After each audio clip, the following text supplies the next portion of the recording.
Welcome to our webinar on the Commission's new broadband data collection system. I'm Jean Cadieux, Chair of the Broadband Data Task Force at the FCC. The information in this webinar will help broadband service providers and other entities navigate the BDC system and submit their data when the filing window opens. Today's webinar will be presented by Ian Locke, a business analyst at Imprata, the FCC's contractor responsible for developing the BDC system. Ian will walk viewers through how to sign into the system and how to submit their data. We have reserved time for some questions after the demonstration, so viewers should email questions to bdcwebinar@fcc.gov, and we will do our best to answer them as time allows.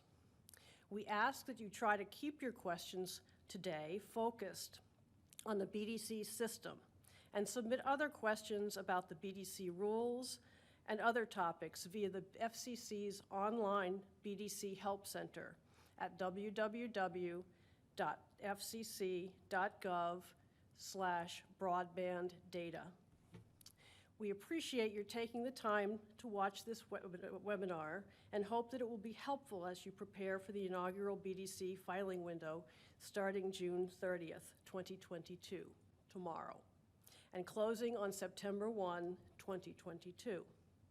The FCC's broadband maps will play a critical role in the efforts of federal, state, and tribal governments to assure that essential broadband services are made available throughout the United States and that funding is carefully targeted to the areas most in need. Timely and accurate data from all providers is therefore of paramount importance. We know that submitting BDC data will entail considerable effort by providers. To help filers prepare to submit data, last week we gave filers early access to certain portions of the BDC system, where they could log in to the BDC system to enter identifying entity information in advance of the window opening. If you took advantage of this opportunity, you are already a step ahead, as you've been able to enter the information for your entity or entities and familiarize yourself with the platform. For those who haven't done so, we encourage you to start the login process by visiting bdc.fcc.gov after today's webinar.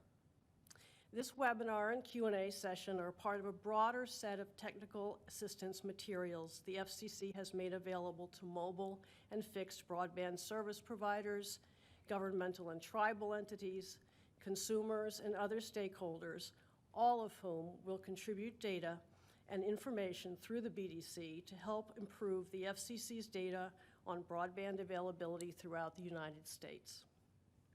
You can find additional information and resources on the BDC, as well as a detailed user guide by visiting www.fcc.gov/broadbanddata/help. The website will be regularly updated with additional resources and FAQs, and I would encourage you to visit the website often as you proceed. Following the system demonstration, we will have a brief break before the Q&A session begins. As a reminder, you can email questions during the presentation to bdcwebinar@fcc.gov throughout the event. I will turn it over to Ian now to take us through the BDC system. You can access the broadband data collection system by navigating to bdc.fcc.gov. When you navigate to the site, you will see a username and password field that must be entered before you can continue. Enter the login credentials associated with your FCC user registration account. If you are having any issues with your username and/or password, click on the Need Help Signing In link below the Sign In button. This link will expand to feature 2 additional links for Forgot Password and Help.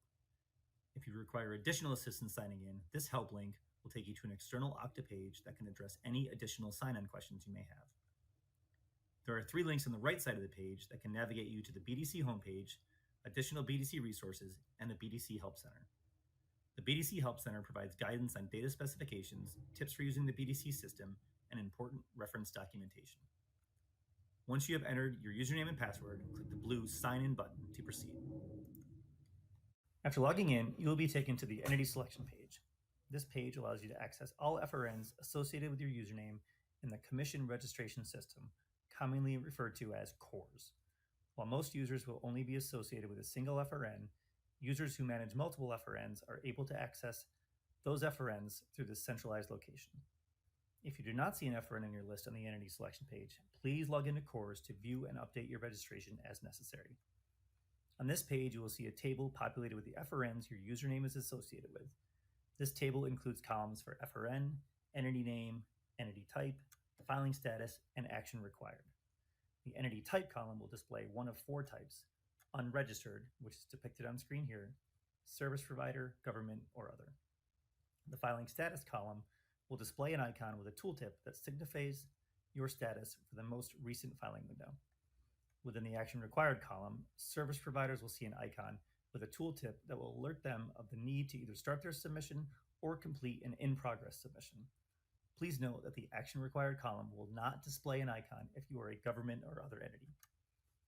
If you have multiple FRNs within your entity selection table, you may want to hide or unhide any FRNs from your view. To do so, first click on the checkbox next to the FRN or FRNs you wish to hide. Next, click on the eyeball icon in the first column and select Hide Selected. Any FRNs you selected will now be hidden from your entity selection table. If you want to unhide any previously hidden FRNs, simply click the Hidden FRNs link just above the entity selection table. Click the checkbox next to the FRN you want to unhide, and then click Show Selected. The FRNs you originally selected to hide will now reappear in the entity selection table. At the top of this page, and on any page throughout the BDC application, you can click on a help link, which will provide you with informational articles from the BDC Help Center. Simply select an item from the drop-down menu in the Help category section to view more information. If you require additional help, you can also click on the Request Additional Help link to submit a help request ticket. Within this form, you can enter your contact information and a description of your issue. You may also upload a supporting documentation file that will be attached with your ticket. Click the Save button to submit your ticket, and an FCC representative will respond to your request when possible. Throughout the system, you can also utilize the menu in the top right-hand corner to view your contact information, return to the entity selection page, navigate to the entity information page, or to sign out of the application. The first time you log into the system, and at the beginning of each biannual submission window, clicking on an FRN will take you directly to the entity information page, which will allow you to enter or modify contact information for your entity. Once you have completed the entity information process, your entity type will be displayed within the table on this page, and on future visits to this page, you will be able to click on your FRN to navigate directly to the submissions dashboard page. Because this is my first login with this unregistered entity, clicking on my FRN will take me to the entity information page. To start the entity information process, you can select your entity type from the drop-down menu here. For this screen share, I will be entering information as a service provider. However, it is important to note that this page will dynamically update based on the entity type you select.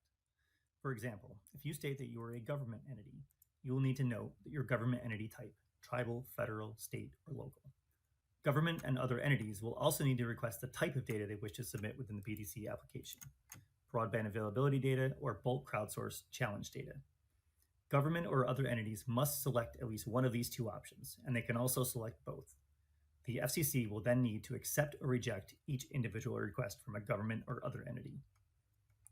To start this process, I'm going to select Service Provider from the drop-down menu at the top of the page. Service providers are required to notify the FCC of whether or not they are an ILEC or non-ILEC provider. If you are an ILEC provider, you will need to enter study area codes and Form 499 filer IDs on this page. You will also be required to file fixed voice subscription data within the application. For this example, I will be acting as a non-ILEC provider, so I'm going to select No on this radio button here. Within the brand name box, you can enter any brand name associated with your entity. After entering a brand name in this field, just select Tab or hit Enter on your keyboard to enter in your desired brand name. Next, within the holding company common control name, if you have previously submitted your holding company name to the FCC, your holding company name should be pre-populated within this field here. However, if you are a first-time user of the application, which I am in this example, you will need to include your company name within this field. As you type in your holding company name, you can select it from a pre-populated list. If you choose to enter a name that is not in the pre-populated list, simply type in that name and then hit enter.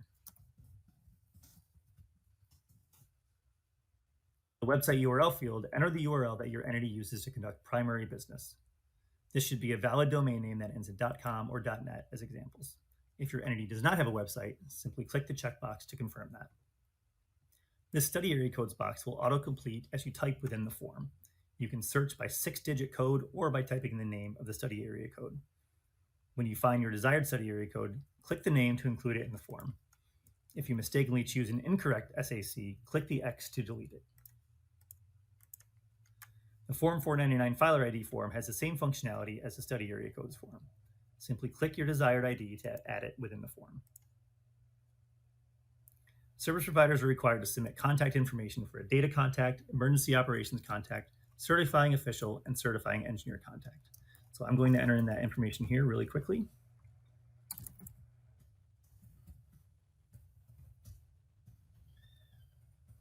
Throughout the page, there are checkboxes like this where you can copy contact information from one section to another.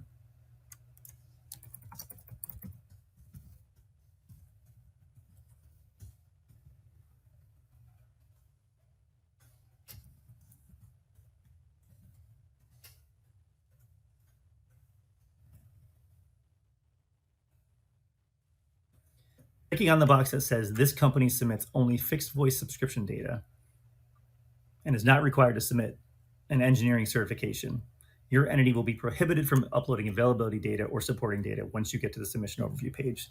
So if I click this, my contact information goes away within this page here. After I finish uploading my required information, I can click the Save button here at the bottom of the page to continue. Once the information has been saved successfully, I will then be able to automatically be redirected to the Submissions dashboard page.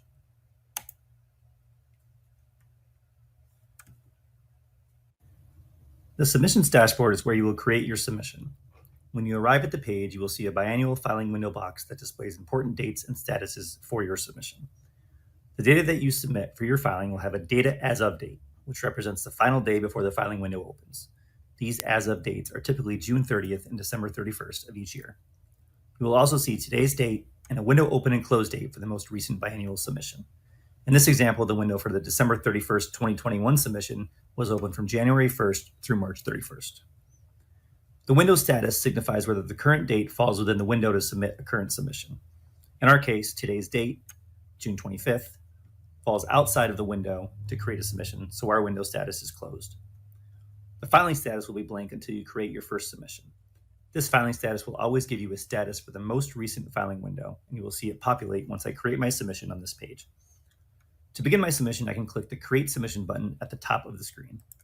From there, I can select Biannual from the Submission Type dropdown and a data as of date of December 31st, 2021.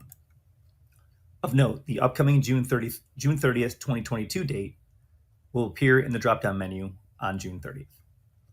So clicking the Create Submission button will close the modal and add my submission to the table below with a status of Original in Progress. Original in Progress is one of 4 statuses you will see as you navigate through the system. It signifies that for the most recent filing window, my submission has never been certified.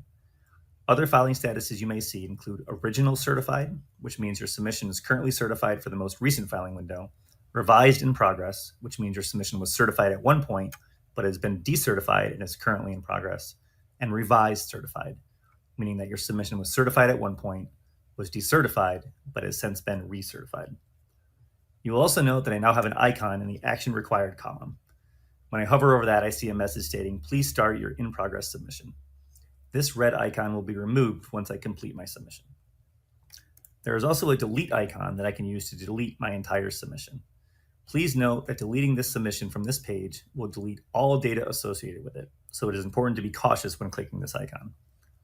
One other note on this page, in the future you will be able to upload crowdsource or challenge data within the BDC system.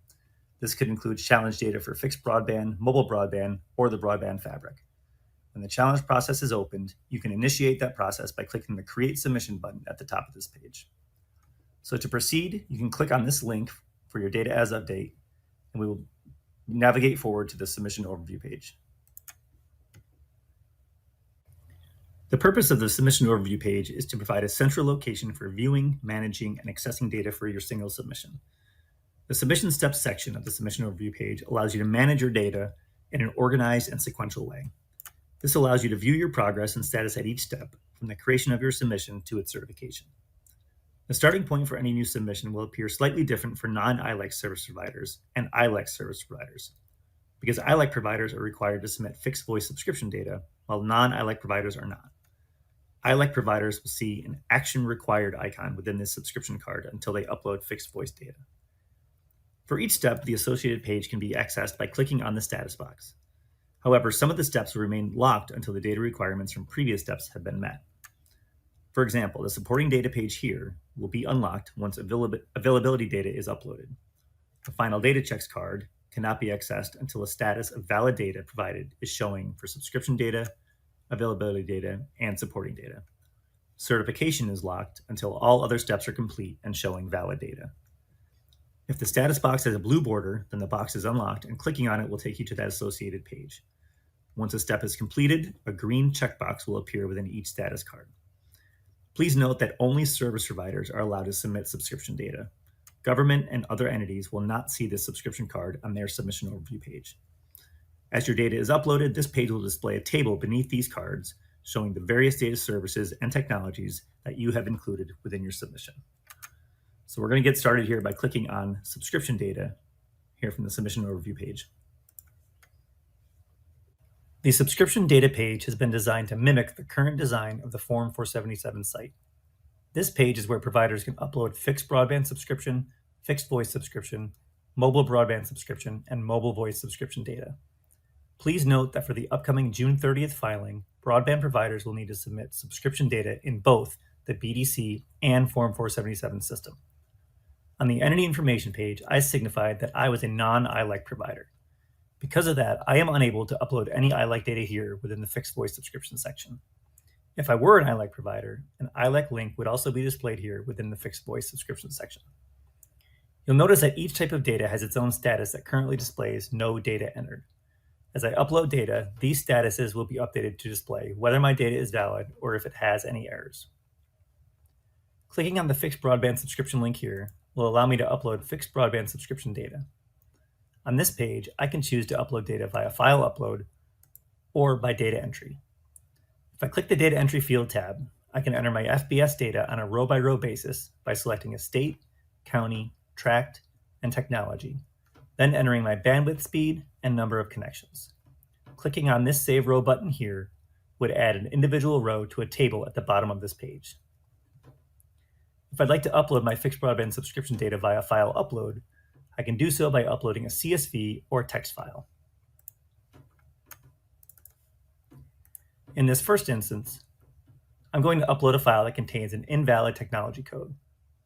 After undergoing a virus scan and some processing, the system will display a red invalid data status.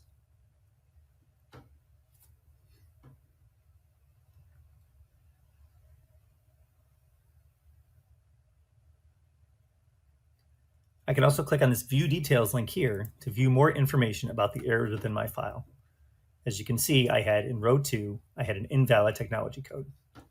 I'm going to delete that file and now upload a valid fixed broadband subscription file.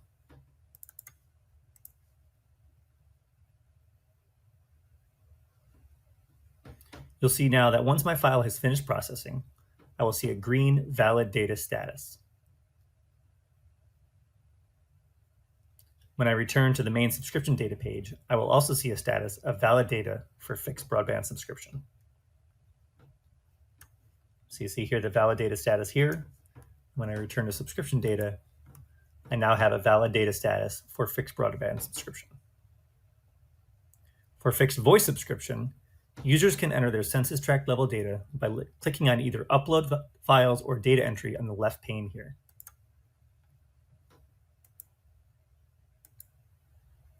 Once the tract level data has been uploaded, filers must enter their corresponding state level data for each state in which they provided tract level data.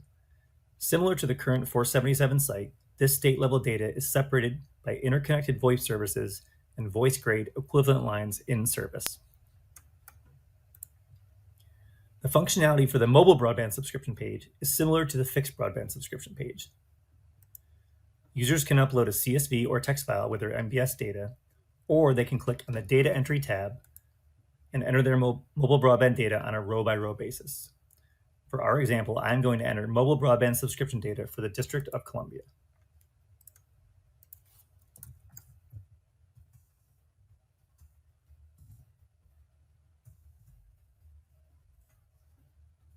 You'll see that once I click the Save Row button, the data I entered appears in a table on this page.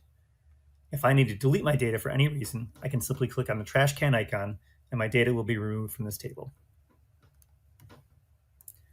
Just as in the current Form 477 site, mobile voice subscription data does not allow for a file upload, and your data must be entered on a row-by-row basis. To enter MBS data, you can simply select the state in which you serve mobile voice subscribers, then enter the total number of subscribers and the number of subscribers directly billed by you or prepaid. Clicking the Save Row button will add your data to the table on this page. As I return to the subscription data page, you can now see green valid data status badges for both fixed broadband subscription and mobile broadband subscription.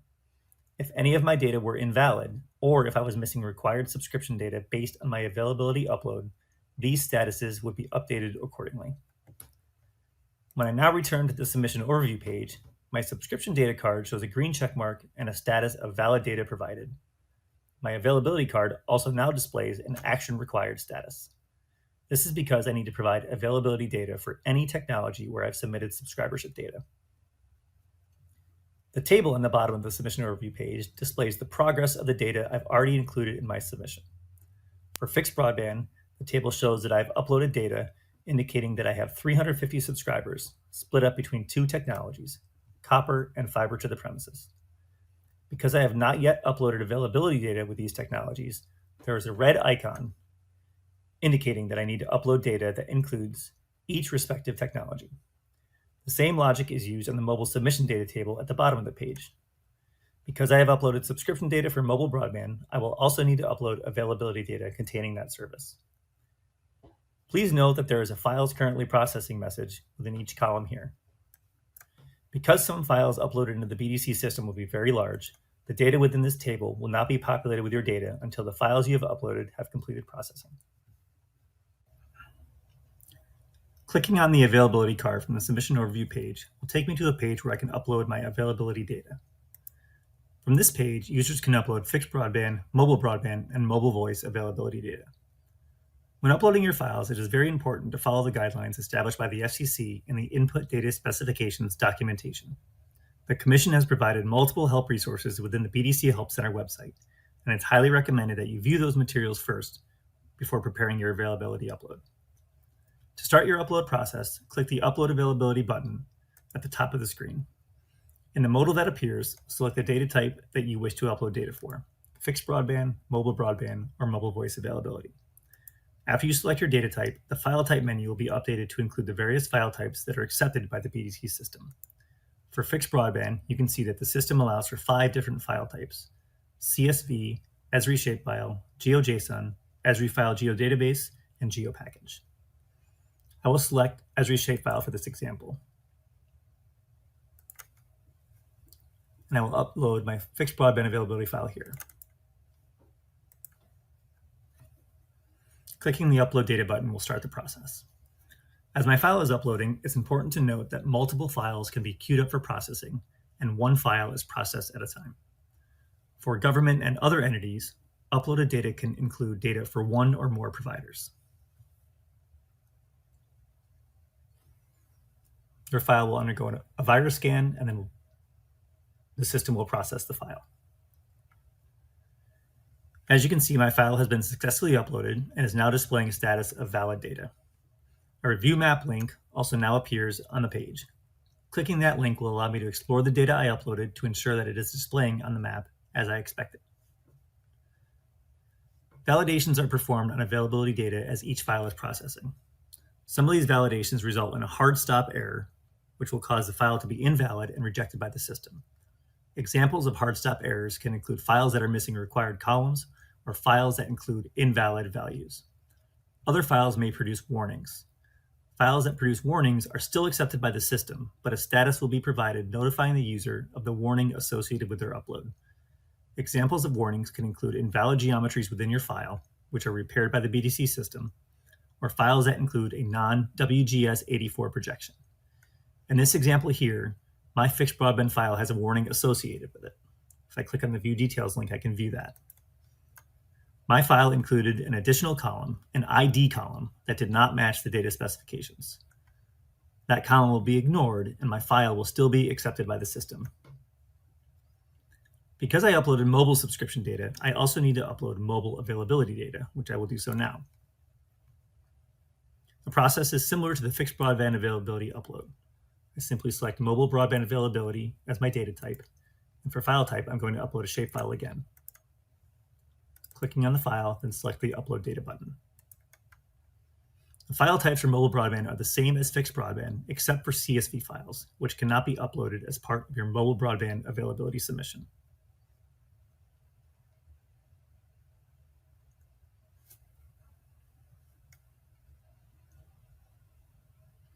Within the Manage section for each file, I am presented with two options for data download. I can download the raw file I have uploaded, and I can also download the fabric location data associated with the file I uploaded. This location data will be saved as a CSV file within a zip folder on your local machine and will allow you to view all fabric points that were included within your fixed broadband submission. To download this location data, you must first agree to an FCC disclaimer.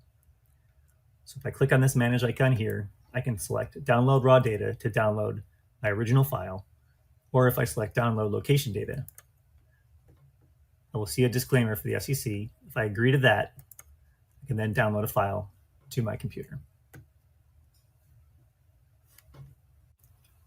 After uploading my availability data, I can click the Review Map link to see the files I have uploaded on a map. In this example, the map is displaying my fixed broadband data. I can see that by looking at the file name that I have selected here. This Review Map page displays a file record count and a selected feature count, which currently displays 1,273. In this case, I have selected copper technology from this dropdown and business from this business residential dropdown. I can also filter the map by the speeds included within my upload. If I change my technology to fiber to the premises, you can see that the map dynamically updates to show my fiber coverage, and the selected feature count has now been updated to show 535. My speed values have also been updated to reflect the speeds included within my fiber availability data. As I hover my mouse over the polygons on the map, you can see a tooltip that displays information for the selected polygon. If I select the mobile broadband file from this dropdown, you will see the map dynamically updates to show the mobile availability data I included within my submission. The technology value displays that my mobile submission included 4G LTE, and I am able to hover my mouse over the polygon to view a tooltip containing information about my mobile data. The speed section also indicates that this submission included mobile broadband speeds of 5 megabits per second download and 1 megabit per second upload. The map itself contains multiple features that will allow a user to freely pan and zoom. I can click on the plus or minus signs to zoom in or out on the map, and I can use the scroll bar on my mouse to zoom in or out on a location. As I do so, you'll notice a Mapbox zoom level displayed in the bottom left-hand corner of the map. If your availability data contains underlying fabric points, you'll be able to view those locations when you are zoomed in past zoom level 14. And you will be able to view a tooltip for each individual location point. To show the fabric location points, click on this Toggle Layers icon button here.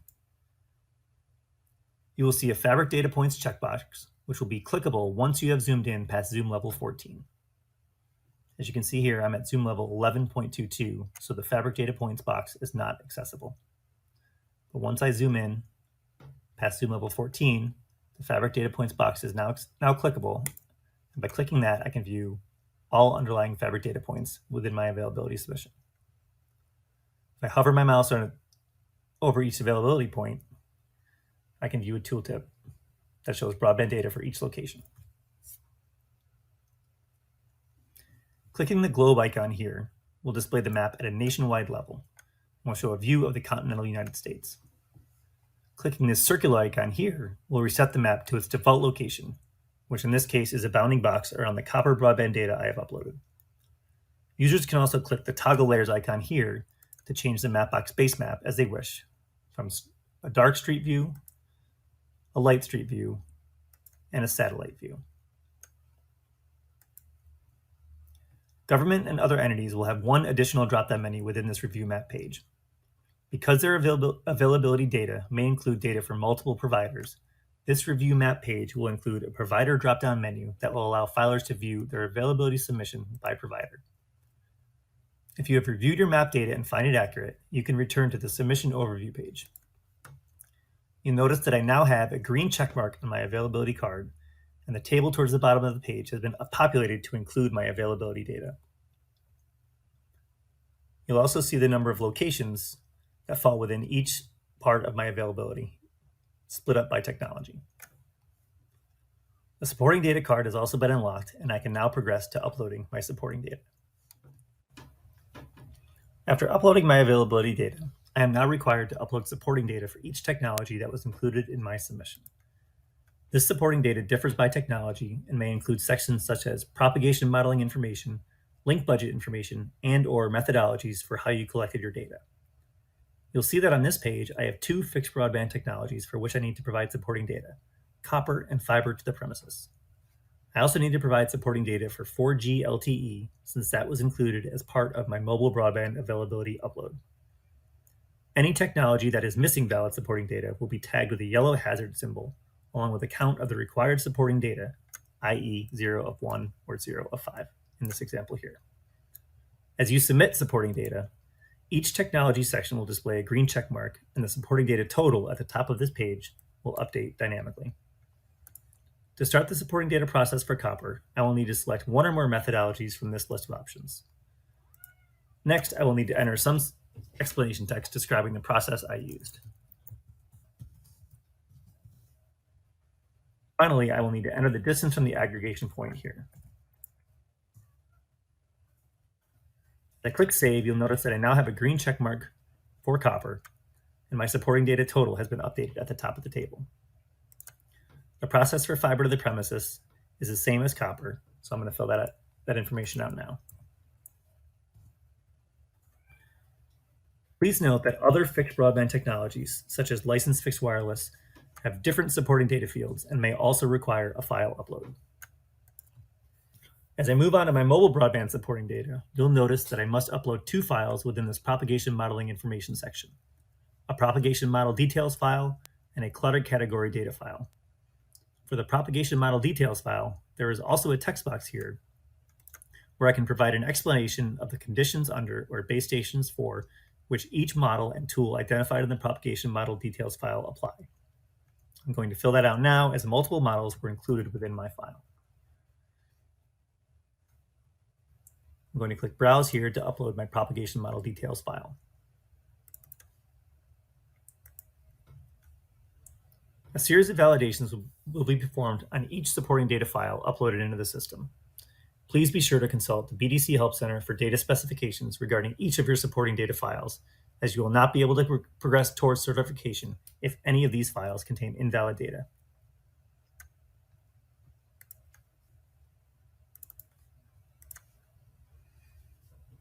I can continue uploading my supporting data by clicking on the link budget information section here. Within this section, I will need to upload files from mobile link budget parameters, mobile link budget parameters rationale, and mobile model and link budget association.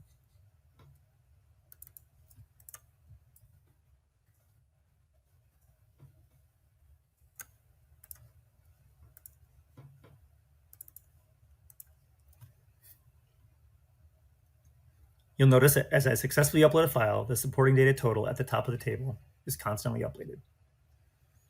For government and other entities, the supporting data table will display a drop-down menu with a list of providers extracted from the entity's availability data submission. Government and other entities must enter supporting data for each provider included in their submission. Now that my supporting data is complete, I can return to the submission overview page. You'll see that I now have a green check mark for supporting data and a valid data provided status on my supporting data card. The final data checks card is also unlocked, and you can see green check marks for my supporting data in the table on the bottom of this page. Before you can certify your data submission, you must first complete the final data checks section. These final data checks analyze the data for any abnormalities or inconsistencies in the data submission and serve as a safeguard to prevent any inaccurate data from being submitted through the BDC system. To start the final data checks process, click the Run Final Data Checks button. Once the final data checks have been completed, you will see a status for subscription data, availability data, and supporting data. This page will display two types of notifications: hard stop errors and warnings. If a hard stop error exists, you must return to the submission overview page and fix these errors before being able to proceed through the final data check section. If a warning exists, you must provide justification text to the FCC explaining why this portion of your data submission should be accepted. I can enter in this justification text by clicking the Edit button next to the warning description, then entering in justification text within this explanation box.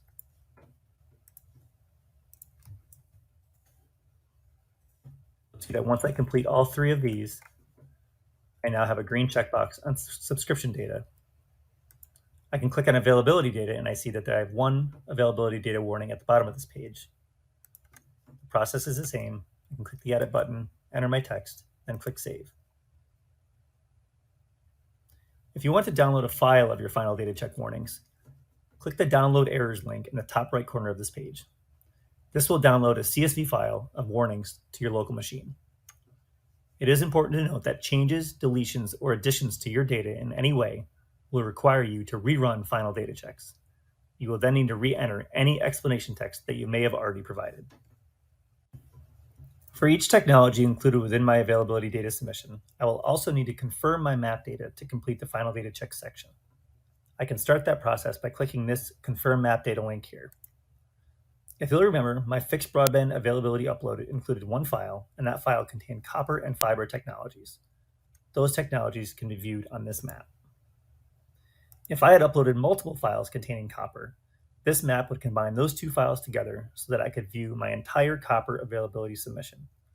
Whereas the map on the availability page allows you to view your data by file, this map allows you to view and confirm your data by technology.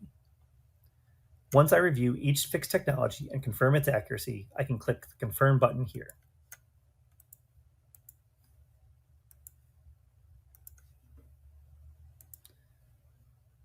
On the right-hand side of the page, you will notice a geometry validation section, which displays a count of the number of geometry validation warnings associated with your technology. For our fixed broadband and mobile availability uploads, no geometry validation warnings exist, so we see a green check mark and a no warning status. One other note for this map that is not displayed in this example. For service providers, the Confirm Map page will display any census tracts where subscribers were reported for a selected fixed broadband technology, but no corresponding areas of availability data existed within that submission. This is a hard stop error and must be rectified before you will be able to proceed towards certification. Now that I have confirmed the three technologies on my map, I can return to the final data checks page. I have a green check mark for subscription data, availability data, and supporting data. When I return to the submission overview page, I now have a green check mark for final data checks, and my certification card has been unlocked. Now that we are seeing a green check mark for subscription, availability, supporting data, and final data checks, we can proceed towards certifying our submission. I will need to re-enter information for the contacts I listed on my entity information page. If that contact information has not changed, I can click this box here to automatically populate the fields in each section using the information from the entity information page. Within this page, I can request confidential treatment of my subscription data and supporting data by clicking on these boxes. If I request confidentiality for my supporting data, I will need to also indicate which specific pieces of supporting data I would like to be kept confidential. These confidentiality requests require an upload, which must be in a PDF format. I can upload that file here. If I have any additional explanations or comments associated with my submission, I can enter those in this text box. Once I click on I hereby certify this data submission, the Certify Submission button at the bottom of the page will be unlocked. Clicking that will now certify my submission.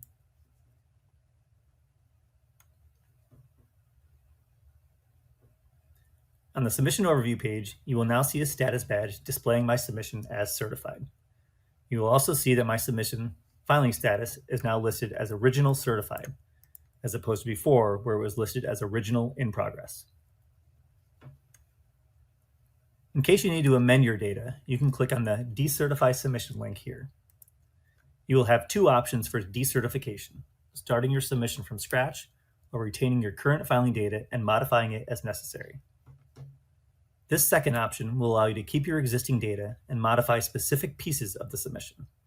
You will still be required to rerun final data checks before returning to certification.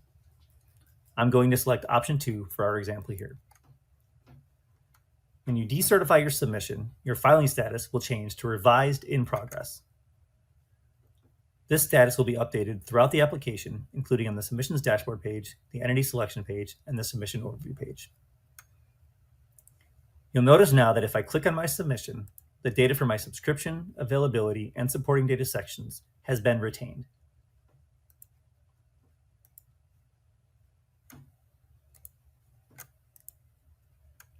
However, I will need to rerun final data checks in order to proceed to certification.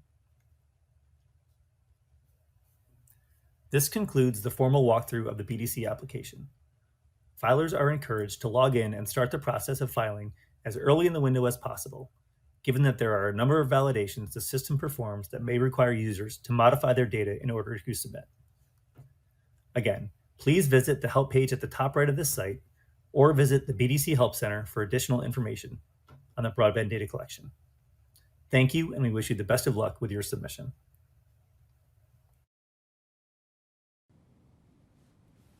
Welcome back. For the question and answer portion of today's event, I'm joined here by Chelsea Fallon, who is the Senior Implementation Officer of the Broadband Data Task Force, Jonathan McCormick, who's Acting Deputy Chief of the FCC's Data Division, and Paul Selaznik, the CEO and Principal Data Scientist at Imprata. We've gotten a lot of questions during the presentation, and we'll try to get to as many of them as possible. As a reminder, you can email additional questions to bdcwebinar@fcc.gov. I'm going to try to prioritize the questions to those dealing with sort of system access and using the system. And hopefully we'll get to as many of the other ones as we can. But otherwise, please feel free to submit questions on the BDC website at www.fcc.gov/broadbanddata. Okay, first question. The system opened on June 23rd for preliminary data. Can I start filing my availability data now? And when is the deadline to complete my submission? I think I can answer that one. Availability data is as of June 30th, so no, you can't submit availability data until tomorrow for your service that's available as of that date. And the submissions need to be completely filed and submitted by September 1st. Another question, I am a government entity and have entered my entity's information in the system so that I can gain access to the fabric data for my jurisdiction. What are the next steps? Chelsea, that's probably a good question for you. Thank you, Jean. So government entities interested in gaining access to the fabric data should do the first step mentioned, which is to log into the BDC system and complete the entity information page. After that is done, the FCC staff will review that information and then pass that along to the FCC's fabric contractor cost quest. Then they will send an email to the contacts listed on the entity information page with an invitation and instructions to sign in and create an account with their system, and then ultimately sign a fabric licensing agreement, and then be able to download the fabric data for their jurisdiction through their website. Chelsea, here's another one probably for you. How do we add a new user to access the BDC system? Okay, so if you're an entity and you have a new user who needs to access the system, and they currently do not have an FCC username and password obtained through CORS, the Commission Registration System, they should go to CORS and set up a username and password there. And then the person who, with the entity who's responsible for managing that entity's FRN or FCC registration number should associate that new user with the FRN. Then the new user can go to the BDC system and log in with that username and password, and then they should be able to see the FRN for that entity there. Thanks. John, I think this one's for you. In the BDC system, do state consultants and vendors have the ability to get access to the BDC system on behalf of the state they're working for? Or challenges, must they be entered only by state entities with access to the BDC system? Thanks, Jean. Consultants, vendors, and other third parties who are affiliated and working on behalf of a state government or other government entity can get access and submit data on behalf of that entity in the BDC system. But as Chelsea was describing before, they first would need to be associated in the Commission Registration CORS system with that FRN. At that point, they would be able to submit data as if they were an authorized user or authorized individual on behalf of that, that entity. Separately, if the consultant or third party is not necessarily wanting to take this action to submit challenges on behalf of a government entity but wants to submit them on their own behalf, they can register in the system as an other entity. But in particular for this case, if they want to submit challenges on behalf of the state, they would need to be associated with the state's FRN in the BDC system. John, another question for you. If I am a municipal provider or a tribal entity or government that is also a service provider, do I register as a local government or a service provider? So this one's very clear. So if you are a facilities-based service provider, regardless of whether your entity is owned by a tribal government, municipality, you should register in the system as a service provider. All facilities-based service providers should register and submit data as service providers. Thanks. Paul, will the BDC system have any support features built in? For example, will it provide context around any error codes that someone might encounter? Yes, it will. So in addition to the robust help material available on the BDC site, we've got a user manual that kind of goes through all of the error checking that we do. We use a combination of color, symbology, and text to kind of flag certain things. So if you upload a file and there's an error within the file, you'll see some red colors on the screen. We'll also let you know which row and column is causing the error. Certain parts of the site have warnings, so you'll see a yellow color and a kind of a hazard symbol. In those cases, those aren't necessarily errors, but those are more warnings where we're going to accept your data, but we might fix an invalid geometry for you, or we might reproject your data to WGS 84. And then obviously green is a good color. So anything you see on the screen that's green, it means that your data has passed validation and you're doing good things in the system. So I'd certainly encourage filers to review the data spec in detail. We do a robust set of error checking and handling within the system. We're really looking to front load the data quality.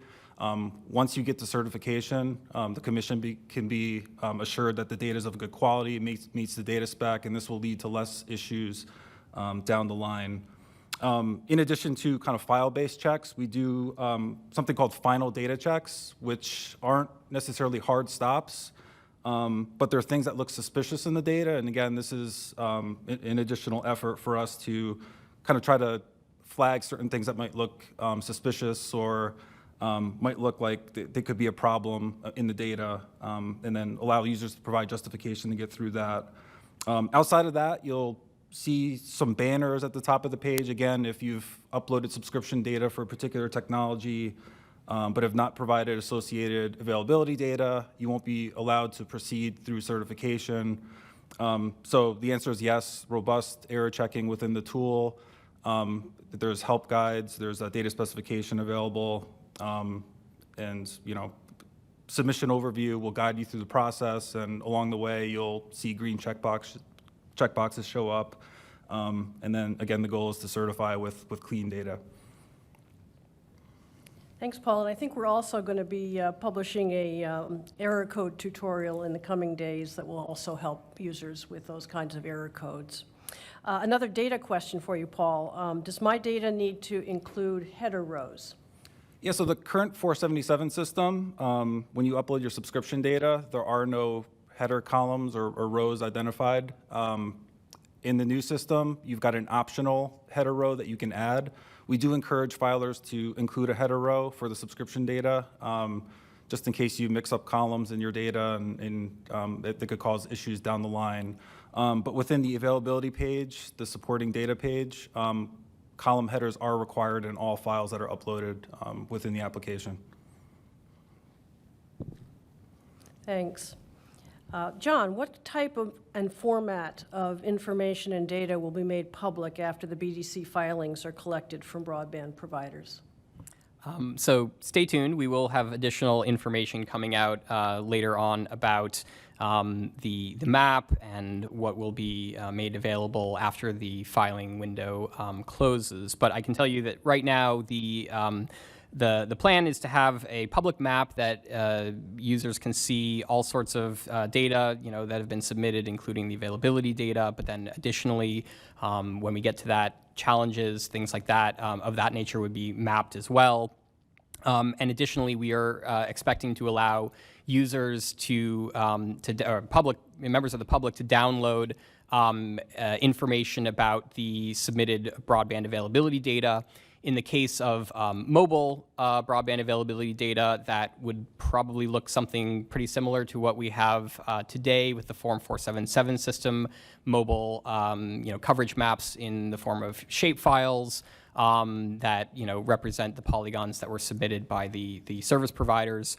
In the case of fixed availability data, the expectation is that we would make available tabular data, so maybe like a CSV, that includes a lot of the information that was submitted by the service providers to allow for members of the public and other interested parties to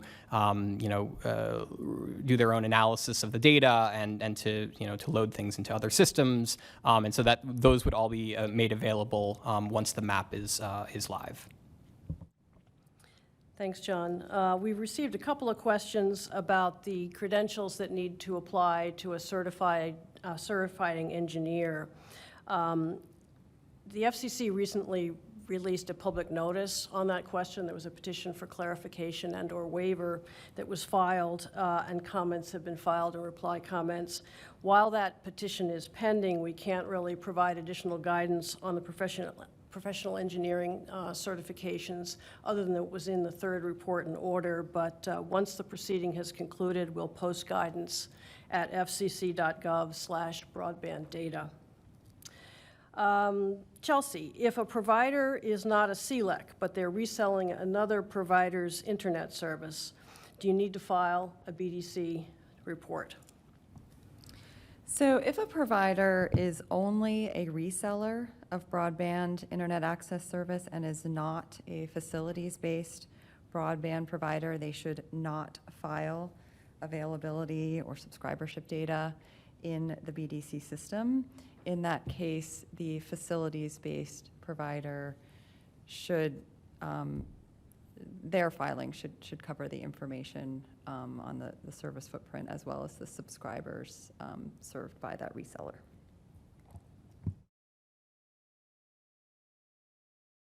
John and Paul, not sure which of you is the right person for this question, but can one of you please explain what fixed voice subscription data ILECs versus non-ILECs should file?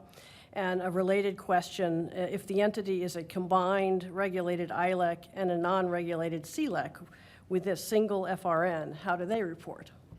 Maybe we can tag team this. So handling the first part of the question, yeah, fixed voice subscription data, as you may have seen from Ian's demonstration, there's a separate line for ILEC versus non-ILEC fixed voice subscription data. You will not see, your entity will not see the ILEC line if your entity is not registered as an ILEC. So that is something that differs based upon the information entered on the entity information page. But a non-ILEC would simply provide the fixed voice subscription data for their non-ILEC service. And in the case of an ILEC, they would have an opportunity to provide both. So Paul, do you want to discuss about the single FRN and multiple filings? Yeah, I mean, not much to add. I mean, the current Form 477 system asks you to create two separate filings, one for your ILEC and one for your non-ILEC. What we've done in the BDC is combine those two. So within a single filing, you can file separately for your ILEC area and non-ILEC area within the same filing. And there is no availability data requirement for fixed voice. So yeah, it's just a bit streamlined, but it's the same exact data collection for ILEC, non-ILEC. Okay, Chelsea, I think this one is for you. If I'm a fixed wireless provider and I don't use the propagation modeling parameters adopted by the Commission, such as a receiver height of 4 to 7 meters, how should I report my availability data? So if you're a fixed wireless provider and the propagation modeling parameters that were adopted by the Commission for fixed wireless do not reflect your service area, you do have another option, and that is to submit your fixed availability data as a list of locations. In order to do this, you would have to gain access to the location fabric and conform your locations to the data in the fabric, and then upload that data. And then you would also need to provide information on the methodology that you did use to generate your service area in that case.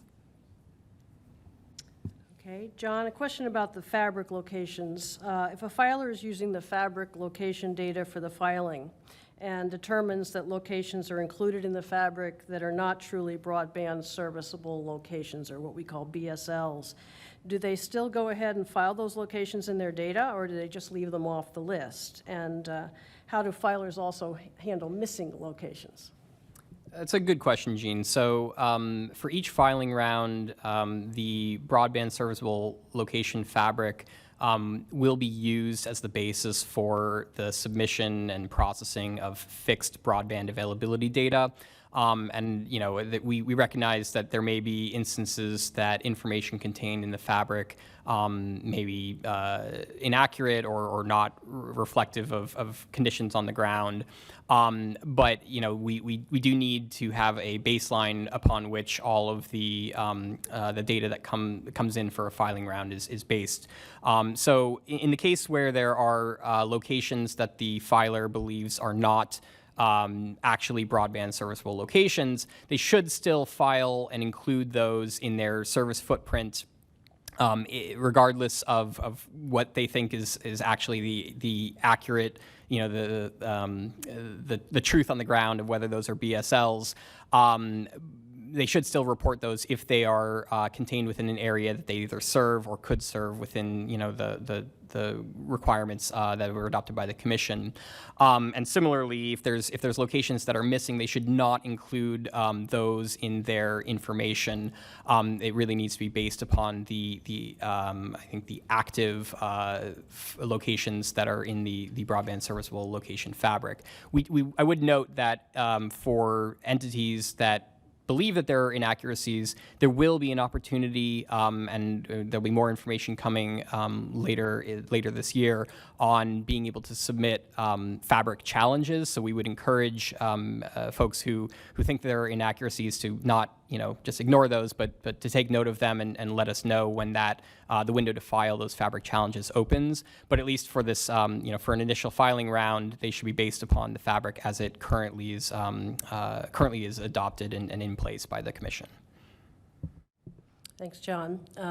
Chelsea, I think this one's for you. I read in the file specifications that if a provider submits fixed broadband coverage location list data, they're not required to submit fixed broadband supporting data. Is that accurate?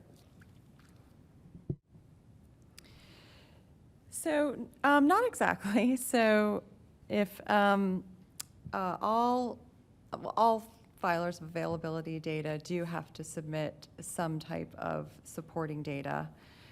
For fixed filers, those that are fixed wireless and submit a polygon coverage area based on propagation modeling, those filers do need to submit additional data that includes information on the propagation modeling, parameters, link budget, the clutter data, and used in the modeling, as well as infrastructure data.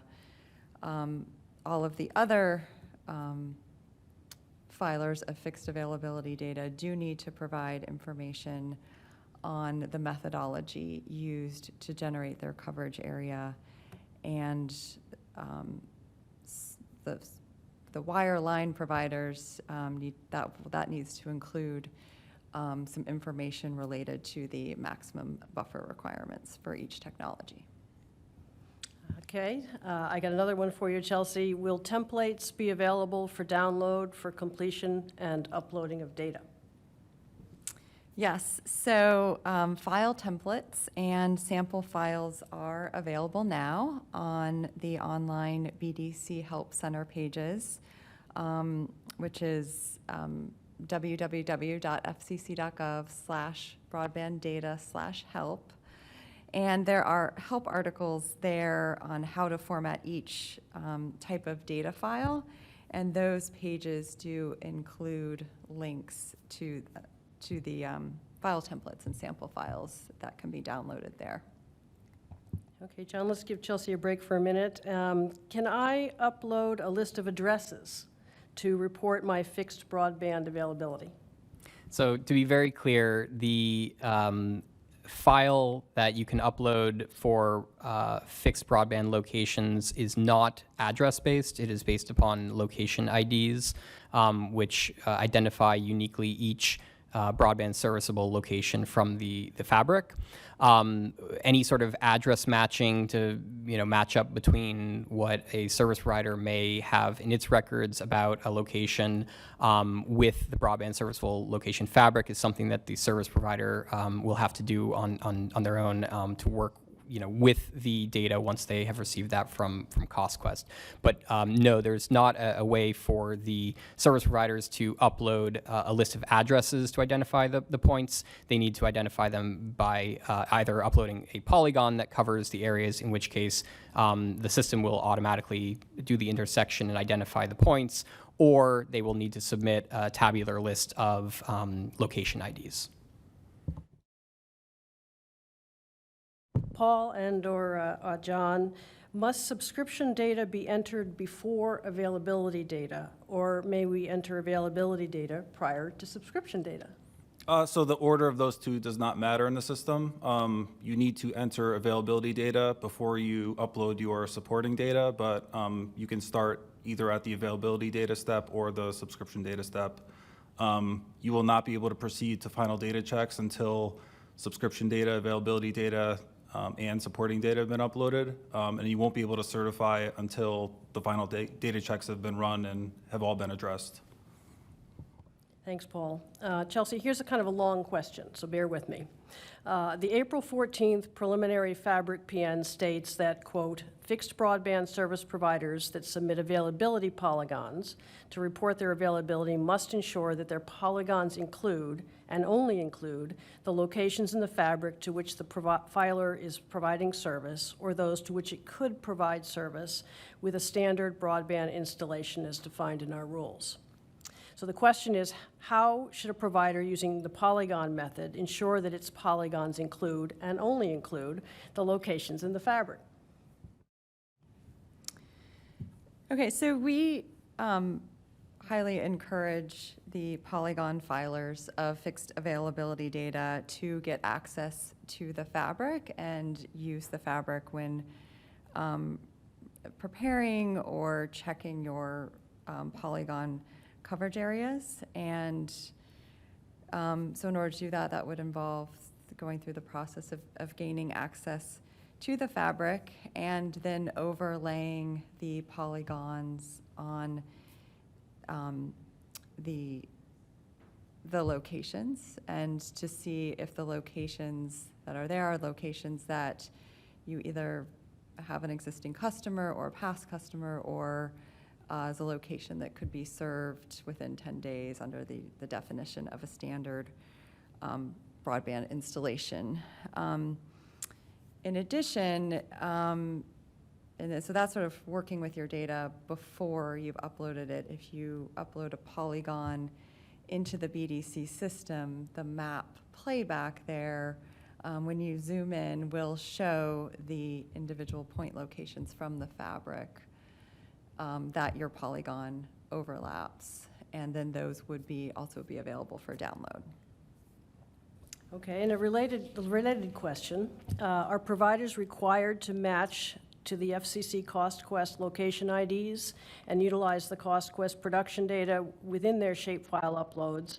Or can they simply produce an accurate shapefile of their service area and upload their availability file? In other words, are you mandated to reconcile your service area with the CostQuest production file location IDs?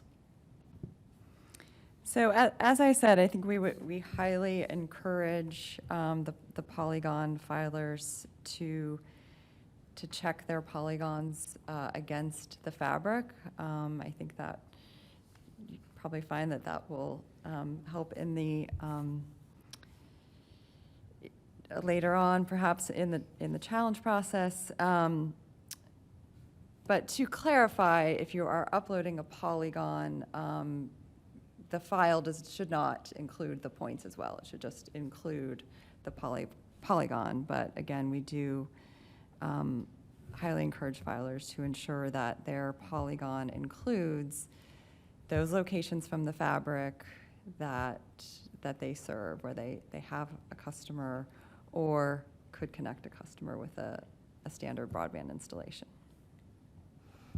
Okay, John, can the entity identifying information, including the name of the certifying engineer, be revised after data is entered into the BDC, but before submission?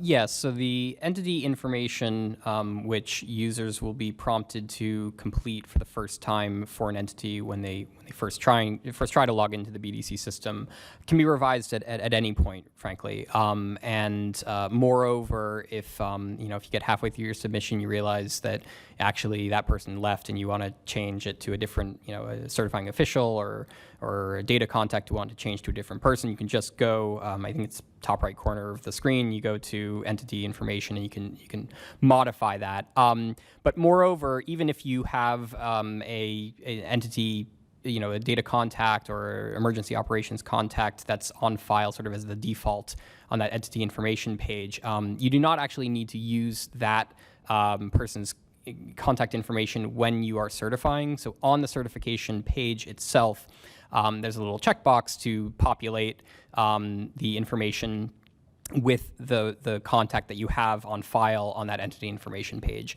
But you can always change that. You can always use a different person if you decide that you're going through this process. You get to the certification page, and for for some reason this one filing just has a different person associated with it, you can just not click that checkbox and enter a different person, and that will be the one that is associated with the filing when you actually certify and submit.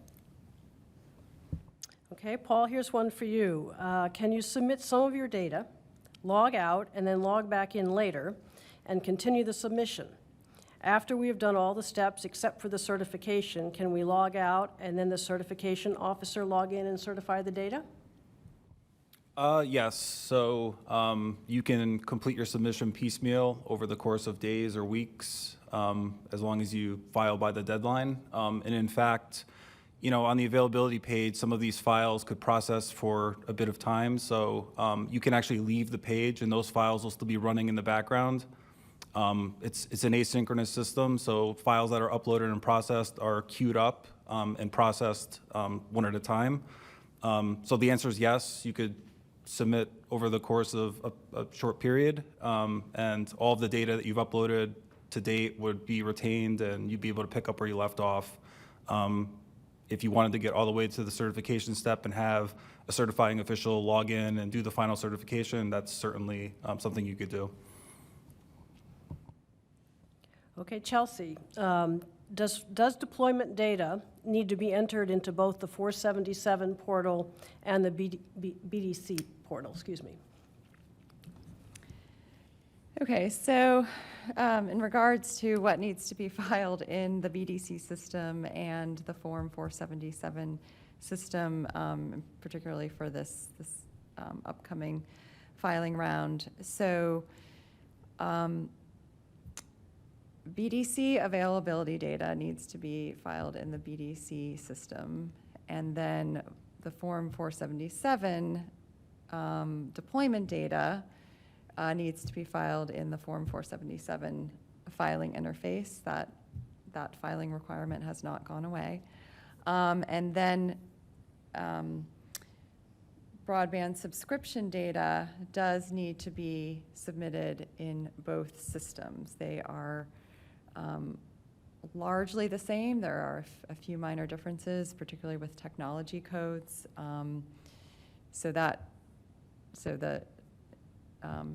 broadband subscription data needs to be entered in both systems. And then if a broadband provider also provides voice service, they need to submit their voice subscription data, and in the case of mobile providers, their mobile voice availability data also in both systems.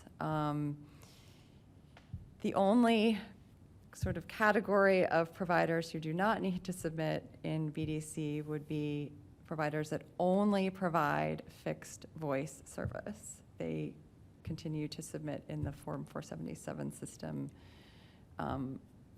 for now.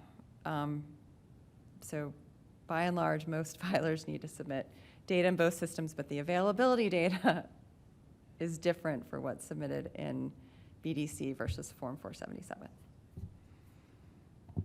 Okay.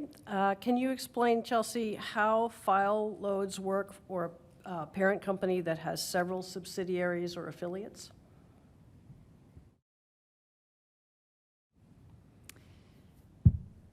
So I might actually, I think that this is related to, how a company is structured and how they choose to file, and I think there are some different options for them.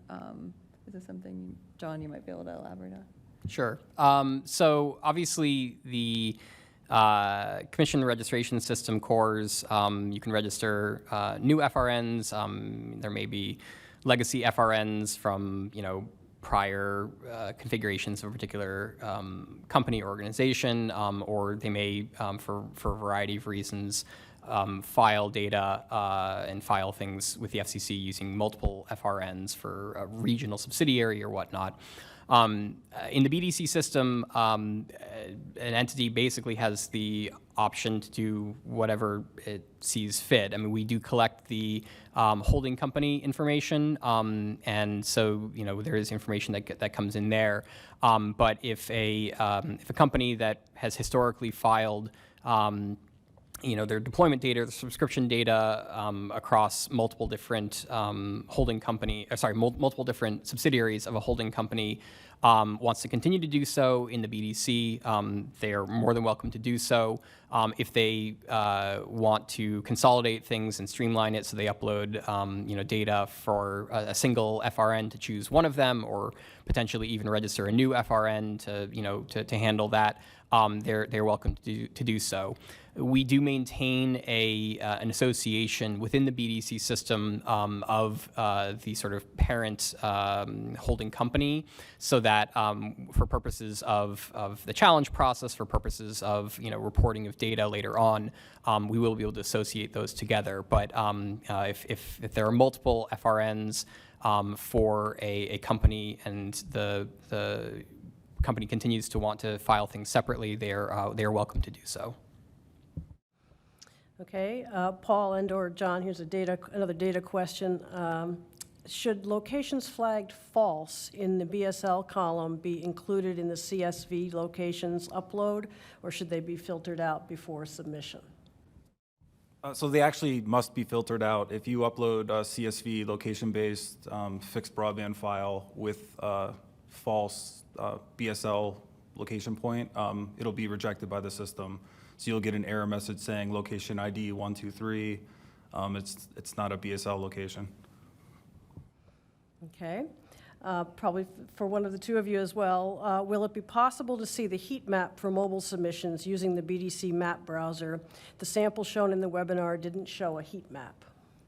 So per the data specification that was released, the signal strength information, the sort of the heat map that was adopted by the commission, is included as a data attribute of the mobile polygon data. So the areas that a provider may offer 4G LTE service, the outer rings might show up as one polygon that has a particular signal strength, minimum signal strength, and then as you get closer in towards a tower or a base station, the polygons would have a different value. I think within 10 decibel increments. So that information is something that you should be able to see when you hover over and click on and see the tooltip. There should be a minimum signal strength value for mobile broadband availability data. TBD exactly on how that will be represented on the broadband map when that launches later this year. But similarly, the data will include that minimum signal strength value, so broken out for each different polygon. Okay, I'm not sure who this question is best answered by, but could one of you please clarify how to address new locations? For example, if an address is not in the production data, that means it won't have a location ID. How should that be treated from now until the filing deadline? Can that location be added? So through the filing deadline for September 1, again, everything should be based upon the existing sort of baseline initial fabric. And so if a location is missing, that's relevant information. We would like to know that, but it shouldn't impact and shouldn't hold up any of the submission of a provider's data. So if that location is missing, do not report it. It will, as Paul said, show up as not a valid data file, because that location will either not have an ID, or it will have an ID that's not a BSL. We do encourage and would like, as soon as the window to file fabric challenges opens, we would like to hear about those, though. So please, make sure to save those, and to once more information is available on the specification and way in which fabric challenges will be submitted, we would encourage those entities to file those as a bulk fabric challenge to let us know that there's an issue or a location that is missing. Chelsea, are state and territory governments required to submit data in order to gain access to the BSL fabric data for our respective geographies?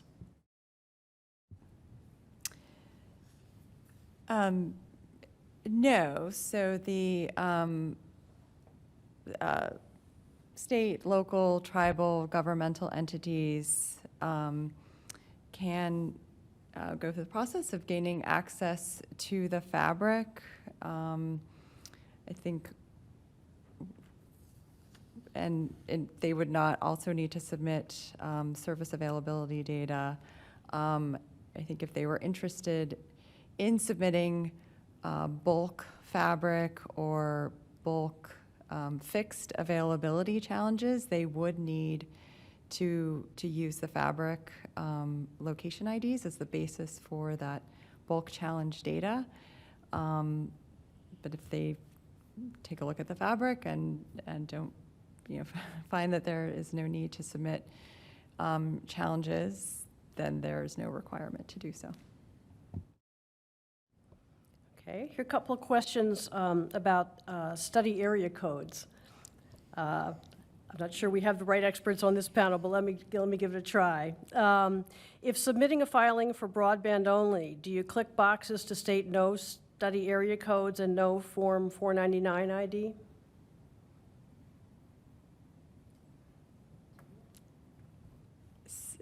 I can try this one. So I think there are definitely broadband providers who do not have, if for some reason, they don't offer voice and they do not have a study area code, perhaps a Form 499 filer ID, then they do not have to submit those. I think there's a way to bypass filling that out in the system. So That's correct. There's a checkbox if you do not have a study area code or a Form 499 ID, though I thought most providers had 499 IDs. Regardless, if that does not apply to you, if you do not have one, then there's a checkbox that you do not need to fill those out. Okay, here's hopefully an easier one. Does a CLEC who provides non-mass market broadband services, and only non-mass market broadband services, need to file anything in the BDC in regards to broadband subscription or availability? I think the answer to that is no. So we are looking to have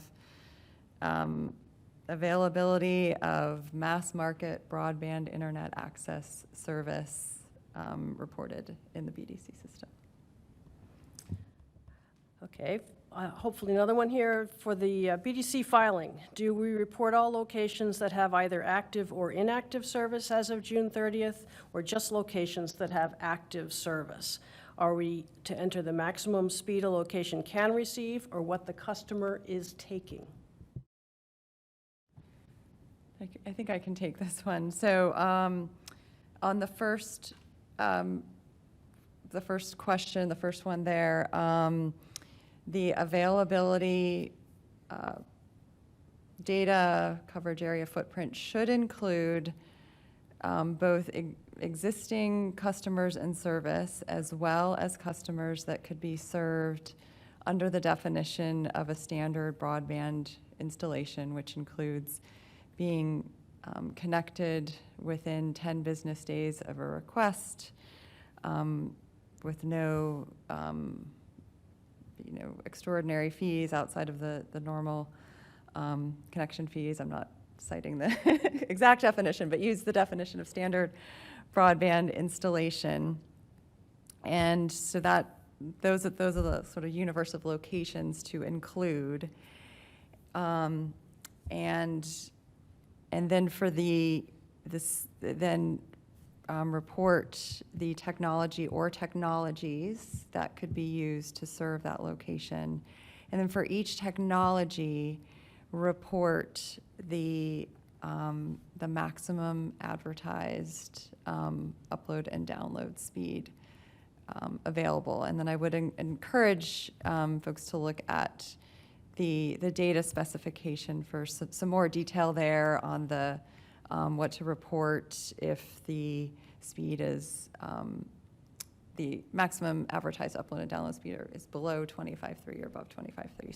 So there's a little bit of a distinction there on what to enter in in the file, but I think that hopefully provides some clarity on what the availability data should include.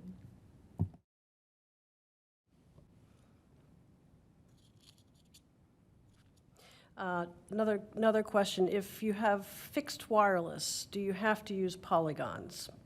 I understand that if you also have fixed fiber to the home, then you have to use polygons for it also. Not sure what that. So regardless of the technology that a fixed broadband provider uses, fixed wireless, fiber, copper, satellite, they have the opportunity and choice to use either, to upload either polygon data representing their footprint, which contain data attributes about the technology, the maximum advertised upload and download speed, like what Chelsea was describing, or they can submit a tabular, comma-separated value CSV file, the broadband, fixed broadband availability location list, which contains the location ID from the fabric, as well as those similar attributes about technology and maximum advertised upload and download speeds, et cetera. But regardless, a fixed wireless provider can submit tabular data if it so chooses to identify it against the fabric. Similarly, a fiber provider can submit tabular data to identify those areas. Do we want to add that but you have to choose one format for your entire filing, is that right? Yeah, so for fixed broadband data, you've got to choose either the tabular CSV or the polygon-based data. You can't mix and match both of those. Obviously, mobile availability would be polygon only. Okay, Chelsea, this follows up on an answer you gave a few minutes ago. Did the Form 477 change to include BDC data, or is it still the same old 477? So Form 477, I would say, is still the same old Form 477. It has not changed. BDC is different than Form 477, obviously very different on the availability side. The subscription data is pretty similar, but there are a few differences, particularly for the list of acceptable technology codes is a little different between the two. Okay, I think one last question. We really aren't talking too much about the challenge process at this point in time. We're anxious to get the availability data filed and in the door in the next 60 days. But how will a consumer file a challenge for fixed broadband availability? Do they have to get an FCC CORS account and make the submission through the BDC portal? I think, John, maybe that's a good one for you. Sure. So in order to facilitate a consumer-friendly, user-friendly challenge process, we are planning to have the broadband map, when that is made available later this year, have an ability for a random member of the public to go search for their address, browse the map, find their location, and submit a challenge just by clicking a couple buttons and filling out some information. They will need to provide some information about who they are, their contact information, as well as the basis for their challenge and any evidence. But we will accept fabric challenges and fixed broadband challenges via the map without a user being required to register with the FCC and get an FRN or anything like that. Obviously, for entities that are submitting either broadband availability data or want to get access to the system that is sort of at issue in what we're talking about today, they can submit bulk challenges once the window to file those opens, and those can be done through the BDC filing system. They'll have a data file upload and various things that stay tuned. We will have more information on in advance of those windows launching. But for a consumer, they should be able to just go directly to the map and click a few buttons and submit a challenge. Okay, well, I think on that note, I think that brings us to the end of our Q&A session this afternoon. I'd like to thank Chelsea, John, and Paul for joining us today. As a reminder, you can find additional technical assistance materials and information, including system walkthrough videos, articles, and videos that explain the BDC filing requirements and other technical assistance resources by visiting fcc.gov/broadbanddata/help. Questions about how to use the BDC system and BDC filing requirements can also be submitted by using the Submit a Request button on that web page. So thank you again for taking time to watch this webinar and for your effort to be ready to submit broadband data availability data as of June 30th, starting tomorrow. Thanks again.